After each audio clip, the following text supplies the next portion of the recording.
কাঁচকলা রান্না করব।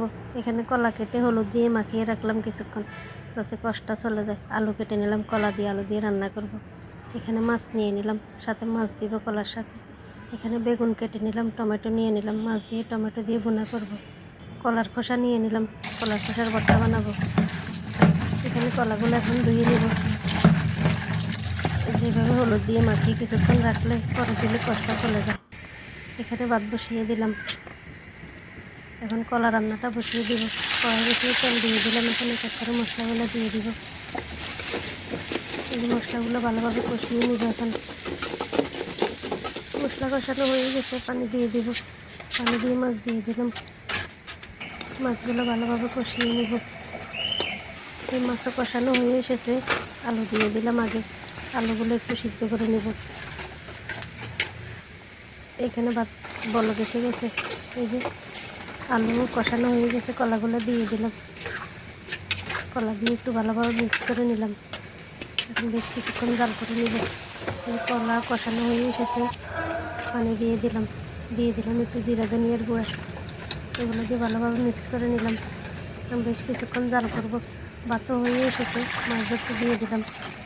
কলাও বলক এসে গেছে, আর একটু জাল করে নামিয়ে নেব। এদিকে বেগুন বসিয়ে দিব। কড়াই বসিয়ে তেল দিয়ে দিলাম। পেঁয়াজ কুচি। এগুলো একটু ভেজে নিব লাল লাল করে। এখন এক এক করে মশলাগুলো দিয়ে দেবো, একটু জাল জাল করে রান্না করব। সব মশলা দেওয়া হয়ে গেছে, একটু পানি দিয়ে দিলাম যাতে মশলাগুলো পোড়া না যায়। এগুলো ভালোভাবে কষিয়ে পানি দিয়ে দিলাম। মাছগুলো এখন ভালোভাবে কষিয়ে নেব। এদিকে কলাও হয়ে এসেছে রান্না, আর একটু জাল করে নামিয়ে নেব। মাছও কষানো হয়ে এসেছে, কলা নামিয়ে নেব। এখন অনেক সুন্দর হয়েছে কলার কালারটা। একটু ঝোল করে রান্না করলাম। এখানে কলার খোসাগুলো সিদ্ধ করে ব্লেন্ড করে নিলাম। এখন বাজি জিমে বসিয়ে দিব। কড়াই বসিয়ে তেল দিয়ে এক করে মশলাগুলো দিয়ে দিব। মাছ দিয়ে ভর্তা বানাবো।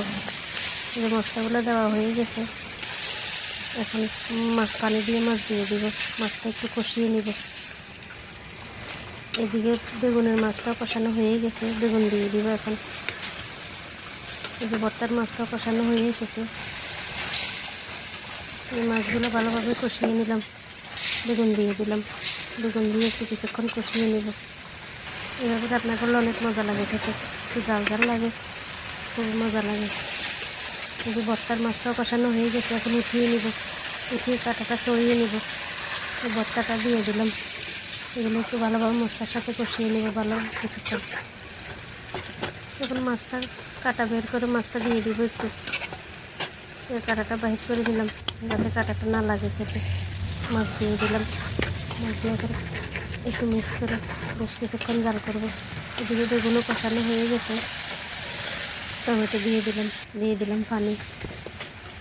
একটু ভালোভাবে মিক্স করে নেব। এখন বেশ কিছুক্ষণ জাল করে নেব। এদিকে ভর্তাটাও হয়ে এসেছে, শুকিয়ে নেব, জল রাখবো না। এদিকে বেগুনও রান্না রেডি, নামিয়ে নেব। এখন অনেক সুন্দর হয়েছে বেগুন রান্নাটা, নামিয়ে নিলাম। এদিকে ভর্তাটাও হয়ে এসেছে, আর একটু শুকিয়ে নেব। বেগুন রান্না রেডি। এদিকে ভাতের পাতিলটা একটু সেটা দিয়ে দিলাম। এই যে ভর্তাও হয়ে এসেছে, ভর্তা নামিয়ে নিলাম। রান্না কমপ্লিট। রান্নাগুলো দেখতে অনেক সুন্দর হয়েছে, খেতেও অনেক মজা এভাবে রান্না করলে।